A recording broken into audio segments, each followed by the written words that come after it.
Aliás, esse pessoal tradicionalista, eu tenho uma longa experiência com eles, os conheço muito bem, né?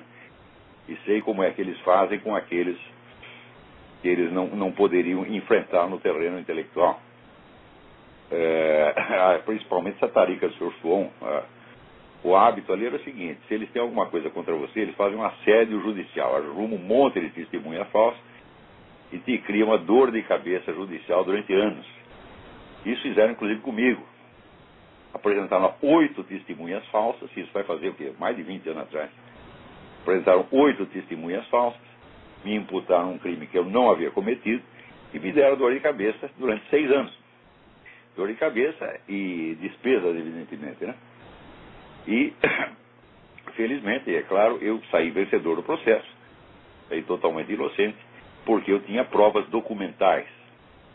Mas as 8 testemunhas foram lá, assim, com um cinismo atroz, inclusive esse senhor Mateus Sampaio Soares de Azevedo, o cara fica pontificando aí sobre as virtudes, né? E o cara não passa, vamos dizer, de uma falsa testemunha, né? Então eu não confio nesse pessoal de jeito nenhum, né? Inclusive porque a turma, quando entra para taricas, essas coisas, ou quando começa a frequentar esses meios, já se imbui da autorização islâmica para mentir aos infiéis. E começa a mentir que nem os loucos, né? Agora está aí, apareceu esse cidadão, esse seu Caio Rossi, né? Dizendo que... Vai fala cada coisa, meu Deus do céu, não ia nem comentar. Esse cara, não sei porque me manda esses negócios, porra. Pra quê, né? O seu Caio Rossi, como você sabe, é uma pessoa altamente qualificada do ponto de vista intelectual. As obras completas de Caio Rossi já foram traduzidas e publicadas em 40 idiomas, né? Ele é um destacado investigador em vários campos do conhecimento humano, universalmente reconhecido, talvez pela mãe dele. Então eles vão dizendo sempre aquele tom de superioridade extraordinário. O que eu acho mais bonito é que é o seguinte: é que ele vai lá falar um monte de mentiras aí com um ar de condescendência, assim, do alto de uma autoridade sublime. Reconhece, não, o Olavo até que tem algum talento, uma coisa assim. Eu fico comovido com essas coisas, sabe? Então, esse é o Caio Rossi aqui, diz que ele fez, e nas últimas eleições, ele foi chamado aí por um candidato. Ele é tão sutil, ele não diz o nome do candidato, né? Foi chamado por um candidato para redigir um relatório sobre o Foro de São Paulo, para ajudar o candidato na eleição, de modo que o candidato pudesse denunciar as ligações do PT com as Farc. Ele não diz, você veja, ele é sutilíssimo, ele não diz o nome do candidato, né? Então, os candidatos eram Dilma Rousseff, né? O Plínio de Arruda Sampaio e a dona Marina. Vocês imaginam a Marina, o Plínio de Arruda Sampaio, querendo denunciar ligações Farc-PT. Então sobra, evidentemente, o Zé Serra, né? Quer dizer, não disse o nome, mas aí é o caso que sua ausência preencheu uma lacuna. E ele disse então que ele fez um relatório estritamente objetivo, né, que continha muito mais informações do que os documentos já publicados no Mídia Sem Máscara, em tudo que eu já tinha dito nos meus artigos, etc. De fato, contém muito mais informações. Sabe o que contém? Contém a transcrição literal de documentos que eu já havia citado, com exceção de uma entrevista do Zé Genuíno, que de fato me passou despercebido. Não há um só fato ali que não tenha sido mencionado em meus artigos com 5 ou 10 anos de antecedência. E o homem diz o seguinte: ele foi procurado pelo candidato e ele então recomendou ao candidato que não contactasse o Olavo, pois associar a imagem do candidato a essa figura tornaria ainda mais difícil a sua vitória. Então assumi eu, Caio Rossi, o ônus de prepará-lo. Olha, ele preparou o candidato tão bem, vocês viram o resultado, né? Uma coisa maravilhosa, vocês viram que o Zé Serra insistentemente denunciou as ligações Farc-PT, falou do Foro de São Paulo, né? Fez uma gritaria medonha, vocês viram isso, né? E depois viram o resultado que o homem obteve. Então, se é verdade que pelos frutos conhecereis, olha, seu relatório foi uma bela bosta, Caio Rossi. Ademais, né, ele se gaba de que o relatório, veja que coisa, o relatório dele é que dá validade aos documentos publicados no Mídia Sem Máscara com 10 anos de antecedência. Vocês já viram isso? Né? Pela lógica do seu entendimento humano, é o documento de fonte primária que dá validade ao relatório feito a respeito e não o relatório que legitima os documentos, né? Mas as conclusões do Caio Rossi têm essa virtude, elas legitimam os documentos em que elas mesmas se baseiam. Ele diz que eu fiquei enciumado porque isso aí foi publicado no Mídia Mais, que é um concorrente, se acha um concorrente do Mídia Sem Máscara. Então eu vou contar para vocês a história do Mídia Mais. Não é que eu fiquei enciumado, não. Eu fico puto da vida quando aparece gente com vigarice. Porque o Mídia Mais se constituiu da seguinte maneira. Olha, às vezes as pessoas fazem sacanagem comigo, e eu, vamos dizer, para não sujar a imagem do movimento, entre aspas, conservador, que aliás nem existe, eu engulo o sapo quieto. Mas daí os caras vêm e começam a encher o saco de novo e a gente nos obriga a contar a história. O Mídia Mais foi criado por 2 ex-editores do Mídia Sem Máscara. E um belo dia, nos telefonam e dizem que vão se afastar do Mídia Sem Máscara, que estão muito ocupados. E, aliás, se queixam, ficam choramingando que o site sofreu um ataque de hackers e que todos os documentos, todo o material, todo o arquivo tinha desaparecido. Né? E daí fala, muito bem. Recuperamos lá pelo site archive.org e voltamos a colocar no Mídia Sem Máscara. Enquanto isso, eles estão lá criando secretamente o Mídia Mais e começam a publicar, então, coisas baseadas no mesmo material que havia sumido. Né? E daí é que sai justamente esse relatório do seu Caio Rossi, muitos anos depois. Então, mais ainda, naquela época, através da Ana Prudente, uma amiga comum, eu havia feito um contato com o filho do Graça Wagner, o qual havia me procurado, o do José Carlos Graça Wagner, que era um homem que tinha a maior dose de documentos sobre o Foro de São Paulo, que foi o primeiro a pesquisar o assunto. Muito bem, então através da Ana Prudente fiz contato com ele, e isso foi antes do pessoal sair do Mídia Sem Máscara, né? E abriu contato entre ele e alguns colaboradores meus. Muito bem, eles foram lá, pegaram os documentos, não deixaram sequer uma cópia com o filho do Graça Wagner e desapareceram com esses documentos até hoje. Eu não tive mais acesso, o filho do Graça Wagner não tem mais acesso, então eles agora aí, né, como diz, furando o Mídia Sem Máscara com base nesse roubo puro e simples, né? E isso vamos dizer, é disso que participa o seu Caio Rossi. Você vê com que tipo de gente nós estamos lidando, porra, né? Também é claro que ali a coisa tem implicações comerciais, já que há uma associação entre esse grupo e a realizações. E quanto à realização, eu tenho que dizer o seguinte: com exceção dos livros de reabilitação postural global e do livro do Padre Gay, todos os demais livros da realizações fui eu que indiquei. Antes de viajar para os Estados Unidos, entreguei ao Edson Oliveira uma lista de livros importantes que eram para ser publicados, e os livros têm saído então nessa lista. Além de ter, durante as aulas que eu proferia no próprio Seminário de Filosofia, dado muitas explicações sobre esses livros, dos quais nem Edson, nem os outros jamais ouvido falar, ainda montei o contato entre a Realizações e o Paulo Mercadante, a Realizações e o Mário César Flores, a Realizações e o Mendo Castro Henrique, tá certo? Além, tá certo, de promover esses lançamentos por todos os meios, sempre anunciando, né, e sempre colocando, vamos dizer, à disposição das Realizações todo o vasto público que ouvia minhas conferências e lia meus artigos. Então eu exercia ali a função que se chama, tecnicamente, de editorial, que é o sujeito encarregado de ler os livros e selecioná-los. Nunca recebi um tostão por isso. Tá certo? E jamais o meu nome foi citado, vamos dizer, por alguma dívida intelectual que a Realizações tivesse comigo. Tá certo? Mas ainda, este homem conserva lá todo o material, vamos dizer, que ele gravou no Congresso do Instituto Brasileiro de Humanidade, que foi realizado na cidade de Vassoura no ano de 2000, né? E conserva quase 10 anos de gravações do Seminário de Filosofia, sentou em cima, não publica, não faz nada e não deixa fazer. Então, olha, isso aí tudo, meus filhos, é o sinal de que o Brasil é mesmo uma sociedade antropofágica. Quando aparece algo que tem valor, tem algum valor, algum brilho, as pessoas querem comer pedaços, tá certo? Arrancam pedaços. Quer dizer, em vez de juntar, de somar, de colaborar para que tudo dê certo, não, cada um vem e arranca um pedaço de ladrãozinho. Tá certo? Agora, o Caio Rossi, quando ele diz que eu estou com medo que a KGB investigue a minha vida, né, e vai provar que eu fui muçulmano, porque eu fui membro da tarica do Fritjof Fluon.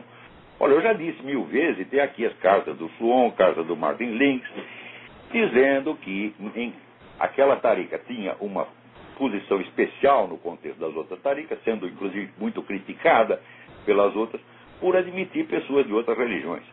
E esclarecendo que, no caso, a adoção do rito muçulmano não era de maneira alguma uma conversão, e sim apenas uma oportunidade espiritual que a gente estava aproveitando.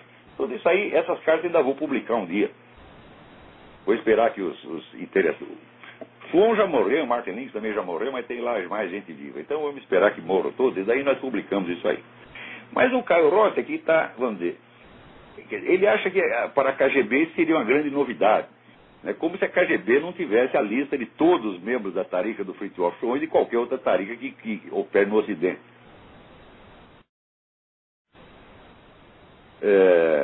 Eu não tenho nenhum medo que a KGB vasculhe o meu passado. Isso é apenas uma incomodidade. Quer dizer, você está escrevendo e-mails, falando, etc., sem saber se o seu telefone está sendo grampeado, se seus e-mails estão sendo interceptados.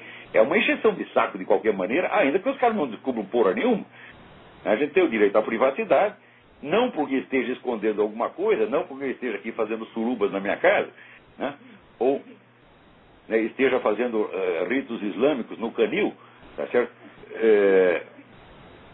Mas simplesmente porque a gente deseja ter uma privacidade que faz parte dos direitos humanos normais. E agora, ele diz que eu estou querendo queimar a reputação dele. Mas qual reputação, Caio Rossi? Quem te conhece além da sua mãe? E ele mesmo diz que ele abandonou... Veja, ele era um homem... As obras completas de Caio Rossi foram publicadas no Orkut. Né? Edições Orkut. Isso é tudo que o homem fez na vida. Agora ele diz que abandonou até o Orkut, porque ele não gosta dessas discussões. Durante anos, o cara escrevia 10 mensagens no Orkut por dia, eram centenas de páginas. Ele disse, não, eu não gosto dessa muvuca das redes sociais. Né? Agora ele virou aristocrata, agora ele se retirou, né, para fazer uma atividade mais discreta, que consiste num grupo de discussões privadas com ex-alunos do Olavo. Né? São 5 ou 6 ex-alunos do Olavo. Né? E ele mesmo chama os meus ex-alunos de semi-analfabetos. São todos semi-analfabetos que se acham o direito de meter em conversa séria. Naturalmente, esses que ele coletou para fazer a sua rede privada são a elite dos olavetes. São pessoas altamente qualificadas, totalmente diferentes dos outros. E por isso mesmo decidiram dar ouvidos ao Caio Rossi. Agora, você sabe que os gêneros literários nos quais essas pessoas brilham são um negócio extraordinário. O pessoal da esquerda, o gênero literário predileto deles é manifesto intelectuais. Né? Só publicam manifestos intelectuais.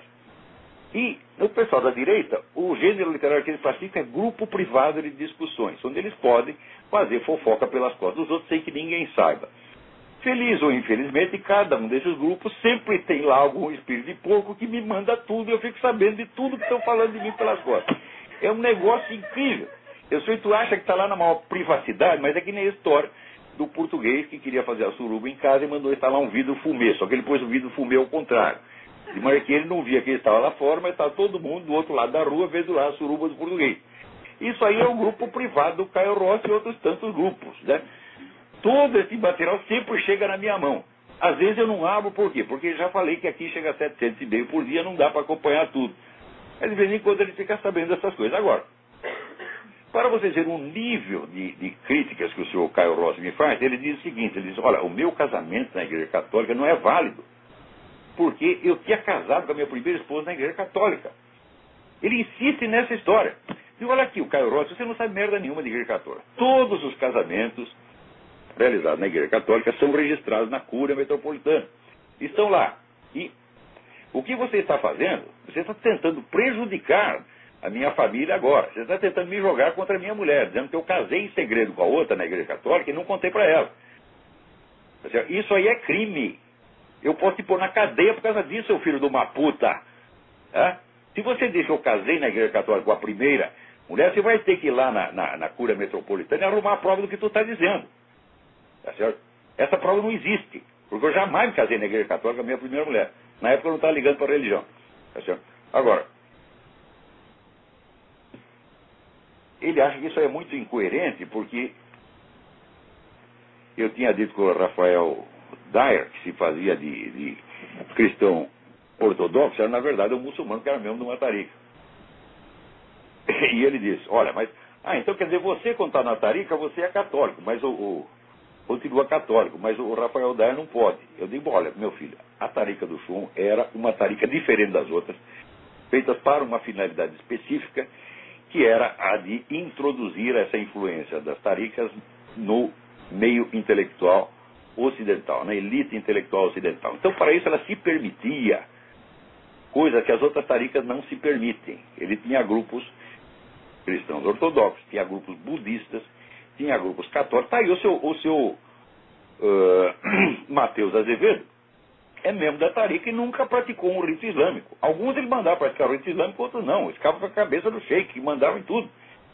Diz que o discípulo tem que ficar nas mãos do sheik como o cadáver na mão do lavador de cadáveres. Quando vai enterrar uma pessoa no Islã, tem que lavar o cadáver. Então você tem que ficar passivo e fazer tudo que o sheik mandar.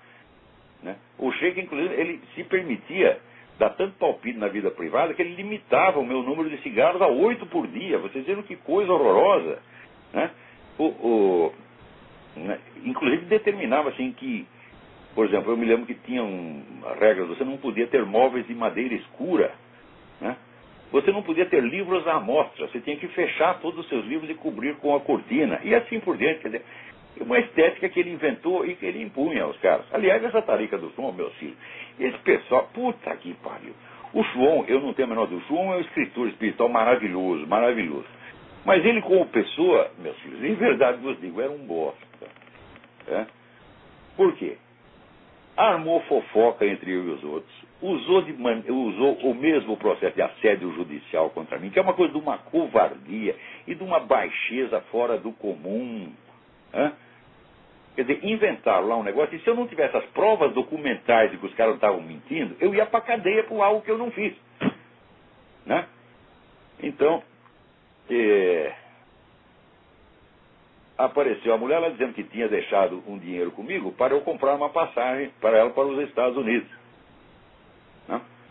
Na verdade, o dinheiro era para constituir uma editora para publicar os livros do pessoal da tarica, e o dinheiro foi para a mão do seu Mateus Sampaio Soares de Azevedo, o qual depois veio depor contra mim. Felizmente, eu tinha uma carta da mesma mulher, datada, de mais de um ano depois, na qual ela dizia: tive a súbita ideia de viajar para os Estados Unidos. Eu digo, mas se você teve a súbita ideia um ano depois, como é que um ano antes mandou comprar passagem? Né? Então o juiz leu isso e mandou, evidentemente, todo mundo tomar no cu, tá certo? Parar de encher o saco com bobagem. Né? E na tarica do Schwon, quando eu contei para ele as vigarices que eram cometidas pelo pessoal do Idris Shah, que esse era um bandido estelionatário mesmo, o pessoal da tarica do Schwon ficou aterrorizado. Eles ficaram com o cu na mão. Veja você, mas o que é isso? Você vai ter... Olha, eu saí em público batendo na cara de Idris Shah, do irmão do Idris Shah, todo aquele filho da puta, não me aconteceu absolutamente nada, a não ser xingamento, evidentemente, né? Mas essas grandes autoridades espirituais se cagavam de medo dessa gente e diziam: não, por favor, não arrume briga com eles, que vai nos comprometer. Eles são covardes, pô. Né? Pois a tarica do Schwon lá virou uma esculhambação, no tal de um comer a mulher do outro, o negócio terminou muito mal, né? E, inclusive, tinha lá um sujeito comendo uma das 4 mulheres do Schwon, ela é um sujeito comendo, deu um rolo desgraçado. Se querem acompanhar, procura o nome Mark Kozlov, K-H-O-S-L-O-W. Né? O Kozlov ficou tão chocado com o que ele viu lá dentro, que ele saiu de lá e virou esquerdista. Quer dizer, é claro que ele também exagerou, faz um monte de interpretações delirantes, mas os fatos que ele conta são verdadeiros. Né? E ele confessa que ele estava lá comendo a mulher do Sheik, porra. Né? Quer dizer, que casa de tarica é essa? Aqui, meu filho, no círculo no meu círculo imediato, ninguém come a mulher de ninguém, não. Ninguém nem toca punheta pensando na mulher do outro, porra. O que é isso? Dessa idade nós já passamos, porra. Qual é? Agora, aquele pessoal lá no píncaro da elevação espiritual, era tudo, né? Era realização metafísica, eles já haviam se convertido em Brahman, eles já eram um absoluto encarnado, né? E por causa disso pode mentir, pode inventar falso testemunho, pode inventar falso processo, e pode, né, comer a mulher dos outros e assim por diante. Porra, até onde vai a safadeza dessa gente, porra? Né? Quer dizer, agora que o Caio Rossi, ele disse que eu disse que ele pertencia ao Matarica, e eu devo ter mentido. Daí adiante ele diz, ele nem sabe se eu ainda pertenço ao Matarica. Eu digo, peraí, ainda pertenço? Quer dizer que você pertenceu? Né? E ele disse, o problema não é pertencer a Tarico, não. O problema é pertencer a esta atmosfera, tá certo? De islamismo psicótico e guenonismo, chuonismo. Pô, vocês são uns caipiras, minha gente. Né? Olha aí, daí o medo que eu tenho da KSB, FSB, vasculhar minha vida. Os desafios do Olavo fazer cagões, mas FSB definitivamente não é. E terá muita fonte de informações por aqui. Eu sei, ô turma da KGB, vai lá procurar o Caio Rossi. Ele sabe tudo da minha vida. Ele sabe até que eu casei na igreja católica com a minha primeira mulher, porra. Pelo menos ele diz que sabe. Vai lá procurar o Caio Rossi, que ele tá louco. Olha, veja, o assessor do Zé Serra vai lá procurar ele pedir um relatório. A primeira coisa que ele diz, não procure o Olavo, porque o Olavo vai queimar a sua reputação. Claro, Caio Rossi é o contrário, vai enaltecer essa reputação, vai levar lá a vitória eleitoral, né?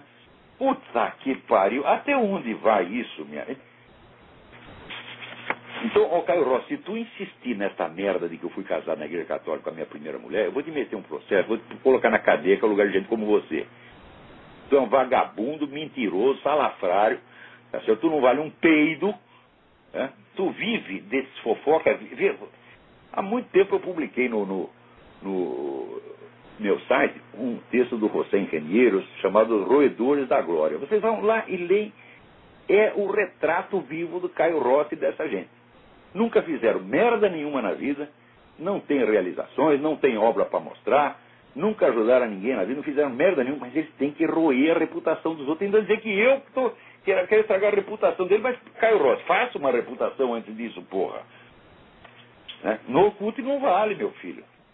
Caio, você precisa viajar um pouco, inclusive você precisa vir aqui nos Estados Unidos, porque você é daqui que escreve em very bad English, porque eu uso throat speak, que é um verbo, acompanhado de um adjetivo. Você não conhece a língua inglesa, onde tudo que você quiser vira substantivo imediatamente, e você pode meter um adjetivo lá? Ora, meu saco, vai estudar, rapaz. Eu não tenho obrigação de saber isso, porque eu nunca me gabei de ser nenhum gênio linguístico, que nem o Bruno Tolentino, que morava 15 dias num país e saía falando o idioma. Eu não, moro aqui faz 5 anos e ainda falo, né? Eu andei com pronúncia, mais pura pronúncia de Trinidad e Tobago, né? Mas o Caio Rossi é professor de inglês, porra, né? Isso é o máximo que ele fez na vida. Se alguém chegou a aprender inglês com ele, eu não sei, mas que ele tentou ensinar, tentou.